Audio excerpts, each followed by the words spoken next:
I am going to start in the middle.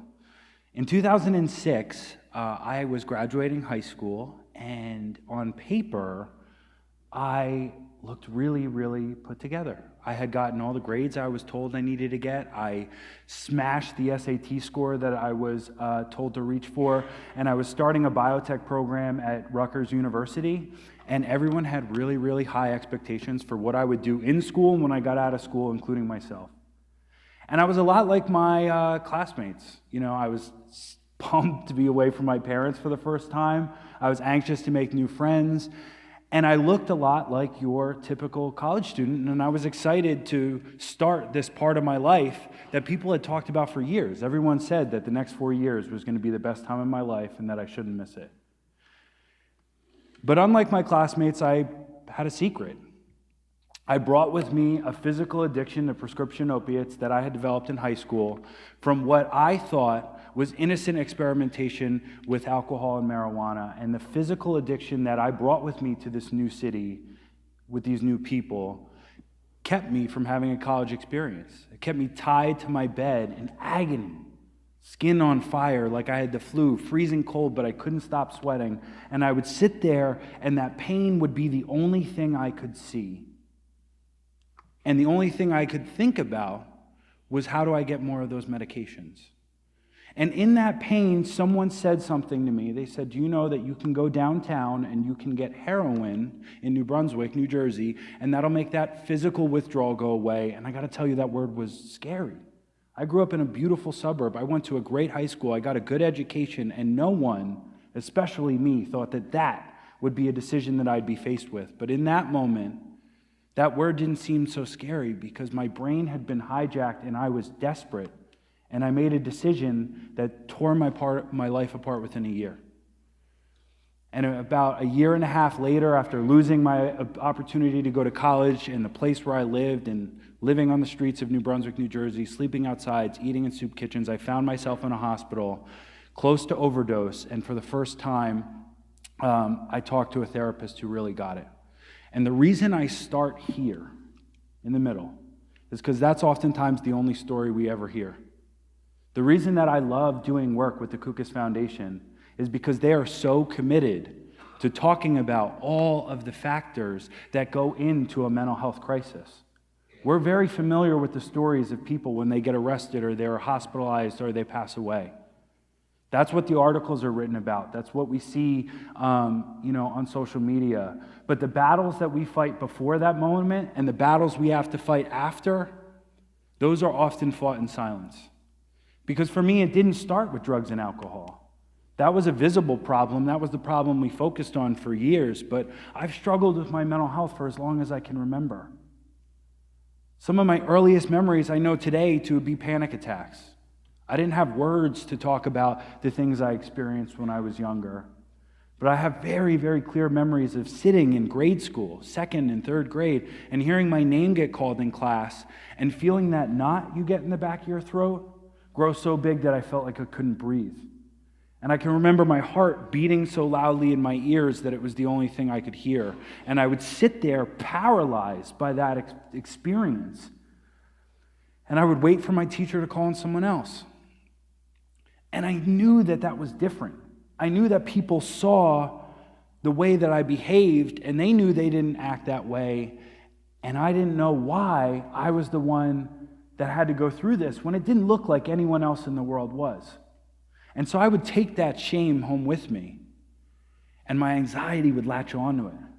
I would think about having to face those people the next day, having to go to recess, having to participate in class, having to operate according to these rules that it seemed like everyone else understood, and I just could not. And the thought of it was so overwhelming that it would keep me from eating dinner, and it would keep me from falling asleep. And in the morning, after not having slept and not having, eaten and just being so overwhelmed at the prospect of doing it all over again, I would go into the bathroom by myself and I would vomit and then compose myself, splash some water on my face, and I would go get on the bus and try to hold it together for as long as I could. And when I started working for Minding Your Mind, I remember hearing their mission statement was to reduce the stigma around mental health in young people. And I knew that word was negative, but I didn't know what it meant. And I remember, being a millennial, I took out my phone and I Googled it. And I never forgot Google's definition. Google defines stigma as a mark of disgrace associated with a particular circumstance, quality, or person. And when I read those first 4 words, that hit home. That is exactly how I felt about my struggle with mental health. It was a mark of disgrace that I didn't want people to see, I didn't want people to talk about, and I definitely was afraid to ask for help over. And it was in such stark contrast to what I saw, how we treated people who struggled with their physical health. I watched my classmates come in with casts, and everybody got it. That bone was broken. That person needed that support. A doctor told them that if they didn't wear that cast, they wouldn't heal. And so we carried their books for them, and we held doors open for them, and we signed that cast to let them know that we're here for you until you get well. But when it comes to my condition, I don't have any casts. I don't have any scars. I don't have any way for you to know that I struggle unless you create a space where it's safe for me to tell you. Especially when I was a young person. I did not have the words, let alone the tools, to comprehend what I was experiencing. I needed to have a conversation with someone else if I was going to understand what it was that I was going through. And there were people in every school that I've ever been to that I could have had those conversations with, counselors and therapists that could have given me the tools that I'm going to talk about that I use standing up here to deal with the diagnosis that I'll have for the rest of my life, but no longer controls me. But there was also stigma in every school that I've ever been to. And the hardest part about stigma for me was not the things that people said to me or about me. I want you to put yourself in my shoes. I'm a grade schooler. I can't explain what it is that's going on. I don't have words to talk about my feelings. I don't know what anxiety is. I don't know what a panic attack is. All I know is that every single person I see when I go into class participates in class, and they go outside at recess, and they make friends, and it was easy. Life looked so easy for everyone around me, and it was so hard for me, and I hated that part of myself. I hated the fact that I was the one that was different when I didn't think that anyone else in the world struggled. And that hate ran so deep, that shame took me over so totally that I had to hide that from people. I made a decision at a very young age that I wasn't going to let you see that part of me.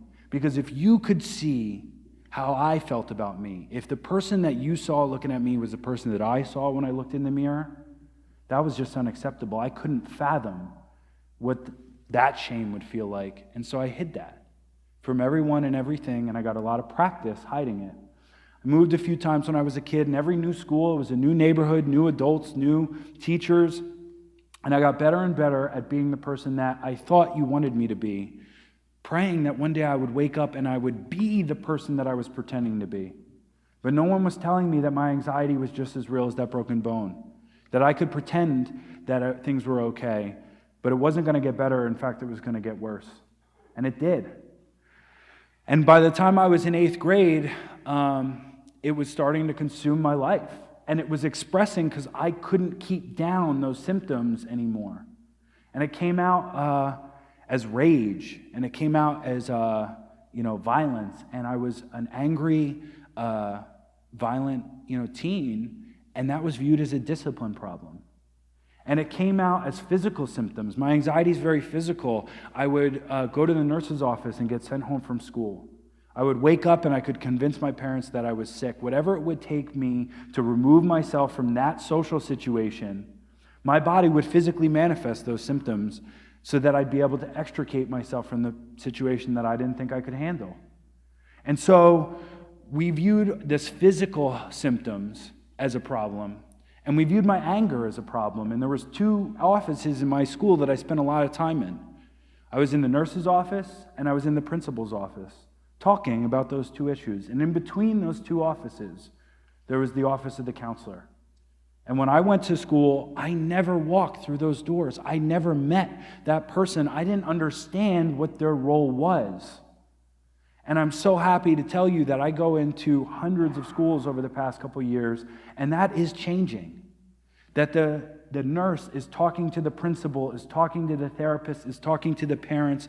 And in that tribe, we can notice these problems sooner. Because the truth is, my anxiety was very real, but it was also very treatable. But I was not going to be able to treat it by myself. And when I started to experiment with alcohol in freshman year, that momentary reprieve that we all experience as adults when we go to a wedding or when we go out with friends after work, that, with me with no emotional framework, was intoxicating.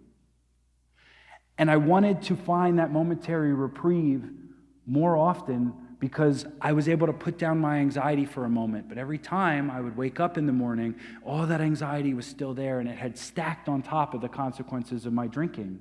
And as that pile grew, my use progressed.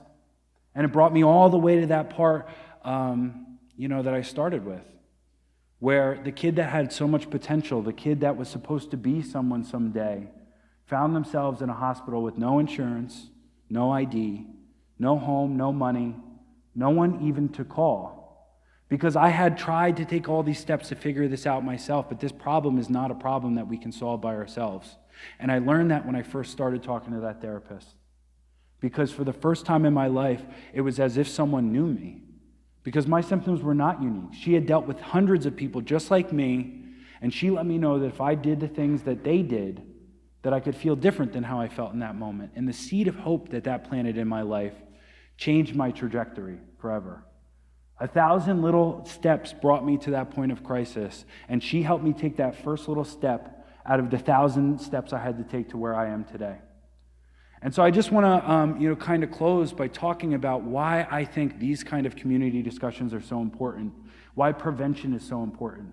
Because my recovery is not something that is just something that I can use with. We were just talking about this before this, right? That my anxiety was like a respiratory infection. It was something that needed targeted treatment, and I got that treatment. And it is now managed and under control, but I have to diet and exercise with my mental health every single day. And the tools that I use and the skills that I practice are things that everyone in this room is able to practice.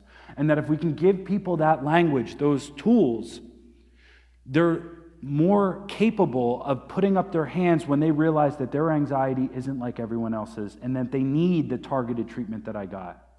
And the last thing I want to tell you is about some of that targeted treatment that I received, because for me, my anxiety snuck up on me and it would take me over. I would obsess about the anxiety and it would pull me into this anxiety spiral that would take me over. That's how I ended up in panic attacks. And so my therapist said, well, we're going to focus on something else. And we did. She taught me these mindfulness exercises where I'd take these really deep breaths and I'd focus on the breathing instead of focusing on the anxiety. And I got through impossible situations, even though I didn't understand what breathing had to do with mental health. And then I started to do this. And I realized the time in my life that I am most anxious is when I'm standing in front of a group of high school students trying to be vulnerable. I got to tell you, adolescents are not an easy audience. I don't know if you have children, but they're unforgiving. We can put it that way, right? And I would feel like I was going to have a panic attack. That anxiety would creep up on me and it would take me over. And I realized that I couldn't freeze on this stage and start to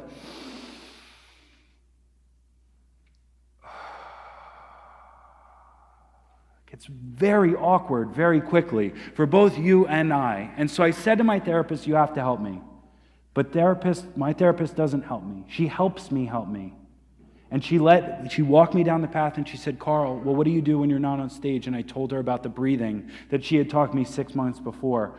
But she works well with me because she lets me think that I have all the good ideas and it makes me feel really good about myself. And she said, well, what else can we focus on?